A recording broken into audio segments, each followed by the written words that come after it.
ವೀಕ್ಷಕರೇ ತಮ್ಮೆಲ್ಲರಿಗೂ ಕೂಡ ಗೊತ್ತಿರುವಂತದ್ದು ಗುರುಜಿ ಯಾವುದೇ ಧಾರ್ಮಿಕ ಕಾರ್ಯಕ್ರಮಕ್ಕೆ ಭೇಟಿಯನ್ನ ಕೊಡ್ಲಿ ಅಲ್ಲಿ ಮಹರ್ಷಿ ಸಾಂತ್ವನ ಅನ್ನುವಂತ ಕಾರ್ಯಕ್ರಮವನ್ನ ಹಮ್ಮಿಕೊಳ್ಳಲಾಗುತ್ತೆ. ಆ ಮಹರ್ಷಿ ಸಾಂತ್ವನ ಕಾರ್ಯಕ್ರಮದಲ್ಲಿ ಅಲ್ಲಿ ನೆರೆದಿದ್ದಂತ ಭಕ್ತರು ತಮ್ಮ ಸಮಸ್ಯೆಯನ್ನ ಗುರುಜಿಯವರ ಹತ್ರ ಹೇಳ್ಕೊಳ್ತಾರೆ. ಗುರುಜಿ ಅದಕ್ಕೆ ಅಲ್ಲೇ ನೇರವಾಗಿ ಪರಿಹಾರವನ್ನ ಕೂಡ ಕೊಡ್ತಾರೆ. ಹಾಗೆ ಮಂಗಳೂರಿನ ವಿಜಯ್ ಕಾಪಿಕಾಡ್ನಲ್ಲೂ ಕೂಡ ಮಹರ್ಷಿ ಸಾಂತ್ವನ ಕಾರ್ಯಕ್ರಮವನ್ನು ಹಮ್ಮಿಕೊಳ್ಳಲಾಗಿತ್ತು.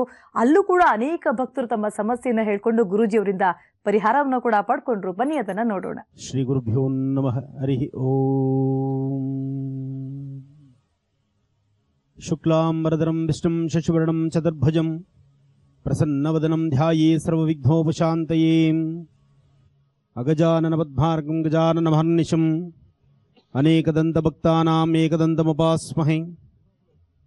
ರಾಮಾಯ ರಾಮಭದ್ರಾಯ ರಾಮಚಂದ್ರಾಯ ವೇದಸೇ ರಘುನಾಥಾಯ ನಾಥಾಯಾಂ ಸೀತಾಯ ಪತಯೇ ನಮಃ. ಜಾನಕೀ ರಾಮ ಪಟ್ಟಾಭಿರಾಮ ಶ್ರೀರಾಮ ರಾಮ ರಾಮ ರಾಮತಃ. ನಮಸ್ತೆ ಅಸ್ತು ಭಗವನ್ ವಿಶ್ವೇಶ್ವರಾಯ ಮಹಾದೇವಾಯ ತ್ರ್ಯಂಬಕಾಯ ತ್ರಿಪುರಾಂತಕಾಯ ತ್ರಿಕಾಗ್ನಿಕಾಲಾಯ ಕಾಲಾಗ್ನಿರುದ್ರಾಯ ನೀಲಕಂಠಾಯ ಮೃತ್ಯುಂಜಯಾಯ ಸರ್ವೇಶ್ವರಾಯ ಸದಾಶಿವಾಯ ಶ್ರೀಮನ್ಮಹಾದೇವಾಯ ನಮಃ.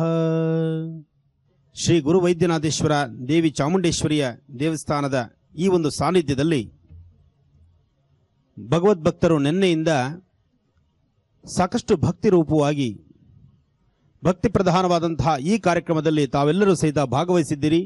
ಈ ಒಂದು ಧರ್ಮಸಭೆಗೆ ಸದಾ ನಾವಿದ್ದೇವೆ ಅಂತ ಹೇಳಿ ಮಂಗಳೂರಿನ ಜನತೆ ಸದಾಕಾಲ ಧರ್ಮದೆಡೆ ನಡೆಯಲಿಕ್ಕೆ ಒಂದು ಹೆಜ್ಜೆನೇ ಮುಂದಿದ್ದೀರಿ ಎಂದಿರುವುದು ತಪ್ಪಲ್ಲ.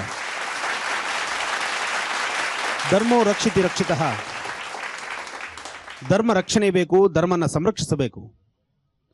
ಆಗ ನಮ್ಮನ್ನ ಧರ್ಮ ಸಂರಕ್ಷಣೆ ಮಾಡುತ್ತೆ ಅನ್ನೋದಕ್ಕೆ ಅದು ತಪ್ಪಿಲ್ಲ.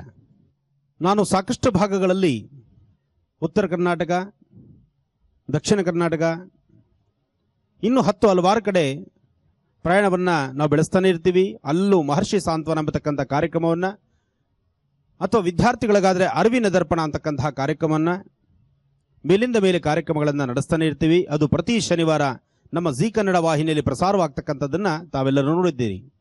ಕಾರ್ಯಕ್ರಮಗಳಿಗೆ ಹೊರಟು ಬಂದಾಗ ನನಗಂತೂ ಬಹಳ ಸಂತೋಷ ಆಗ್ತಿರುತ್ತೆ.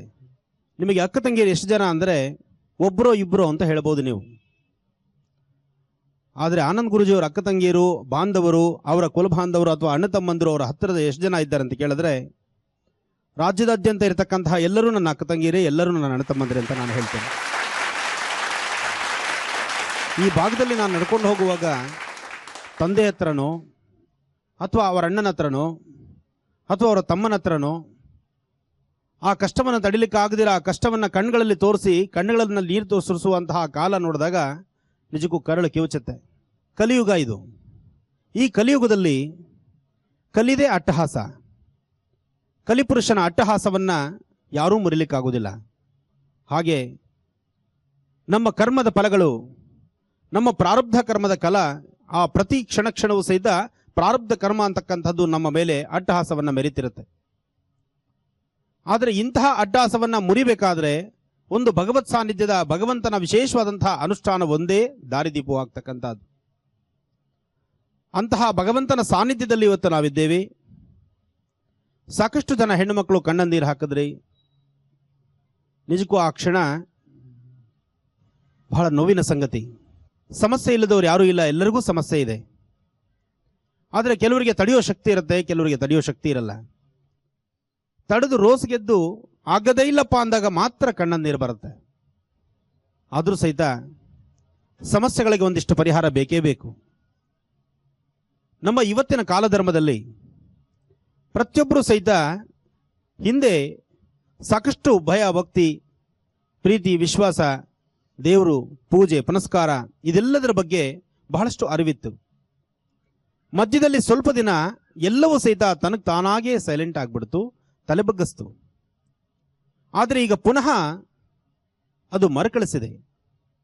ಪ್ರತಿಯೊಬ್ಬರ ಮನೆ ಬಾಗಿಲಿಂದ ಮೊದಲುಕೊಂಡು ಮನೆಯಲ್ಲಿರ್ತಕ್ಕಂಥ ದೇವರ ತನಕ ಎಲ್ಲರ ಮನೆಗಳಲ್ಲೂ ಸಹಿತ ಸುಖ ಸಂತೋಷದಿಂದ ನೆಮ್ಮದಿಯುತವಾಗಿ ದೇವರನ್ನ ಆರಾಧನೆ ಮಾಡುವಂತಹ ಕಾಯಕದಲ್ಲಿ ಪ್ರತಿಯೊಬ್ಬರ ಮನೆ ಹೆಣ್ಣು ಮಕ್ಕಳು ಇವತ್ತಿನ ಸಹ ಮುಂದಾಗಿದ್ದಾರೆ. ಇದು ಬರೀ ಒಂದು ಮಂಗಳೂರಲ್ಲ, ಇಡೀ ರಾಜ್ಯದಾದ್ಯಂತ ಇವತ್ತು ಪ್ರತಿಯೊಬ್ಬರ ಕುಟುಂಬದಲ್ಲೂ ಸಹಿತ ಒಂದು ಸುಖ, ಸಂತೋಷ, ನೆಮ್ಮದಿ ಅಂತಕ್ಕಂಥದ್ದು ಖಂಡಿತ ಇವತ್ತು ರಾರಾಜಿಸ್ತಾ ಇದೆ. ಅದಕ್ಕೆ ನಾವು ಸಂತೋಷ ಪಡಬೇಕಾದಂಥ ವಿಚಾರ. ಜೊತೆಗೆ ನಾವು ಮಂಗಳೂರಿಗೆ ನಿನ್ನೆ ಮಧ್ಯಾಹ್ನ ಬಂದಂಥ ಕಾಲದಲ್ಲಿ ನೀವೆಲ್ಲರೂ ಸಹಿತ ಆದರದ ಆ ಸ್ವಾಗತವನ್ನು ಕೋರಿದ್ರಲ್ಲ, ನಿಮ್ಮ ಅಣ್ಣ ತಮ್ಮಂದಿರಿಗೋ ಅಥವಾ ನಿಮ್ಮ ಗುರುಗಳಿಗೋ ನೀವು ಸ್ವಾಗತವನ್ನು ತೋರಿದಂತಹ ರೀತಿ ನಿಜಕ್ಕೂ ಬಹಳ ಸಂತೋಷ ಆಯಿತು ನನಗೆ. ಸಾಕಷ್ಟು ಜನ ಹಿರಿಯರು ಮತ್ತು ಸಮಾಜದಲ್ಲಿ ಉನ್ನತ ಸ್ಥಿತಿಯಲ್ಲಿದ್ದು ಸಮಾಜದ ಸಾಕಷ್ಟು ನಾಯಕತ್ವವನ್ನು ವಹಿಸಿಕೊಂಡಿರತಕ್ಕಂತಹ ನಾಯಕರು ಮತ್ತು ಅತಿಥಿ ಗಣ್ಯರು ಮತ್ತು ದೇವಸ್ಥಾನದ ಆಡಳಿತ ಮಂಡಳಿ, ಧರ್ಮದರ್ಶಿಗಳು, ಹಾಗೆ ಸಾಕಷ್ಟು ಜನ ಎಲ್ಲರೂ ಸಹಿತ ಆ ಪ್ರೀತಿ ವಿಶ್ವಾಸದಿಂದ ಬರಮಾಡಿಕೊಂಡಂತಹ ಸುಂದರವಾದ ಕ್ಷಣ ನನಗೆ ಬಹಳ ಸಂತೋಷವನ್ನು ತಂತು. ಜೊತೆಗೆ ಅತಿ ಶೀಘ್ರವಾಗಿ ಮತ್ತೊಮ್ಮೆ ಮಂಗಳೂರು ಪ್ರಯಾಣ ಅಂದರೆ ನನಗೆ ಇನ್ನೊಂದ್ಸತಿ ಬರಬೇಕು ಅನ್ನೋ ಆಸೆನೂ ಹುಟ್ಟಿಸ್ತು.